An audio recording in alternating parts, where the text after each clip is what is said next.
You would think it'd be easy to find clean tortillas, but xanthan gum, guar gum, what's the deal with all of this? Way too many ingredients. Forget about it.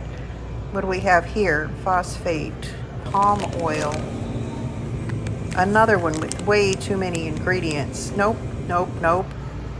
This one looks promising. Ugh, no, that's not going to do either. Now this one may be 2 ingredients. It's got non-GMO, blue corn, and water. That's a tortilla.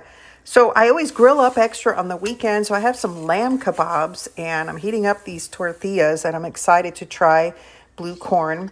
And I've got some watercress. Can you put watercress on a taco? Sure you can. It's my taco. And that's what I have. But yeah, grilling up on the weekend, it makes it so easy to have tacos on Tuesday night. Just heat up what you grilled, and it's definitely a total makeover compared to the first time around. And hey, you know, lamb tacos on a Tuesday night, it works for me. Just put everything on here. I've got some avocado, which obviously just really makes it.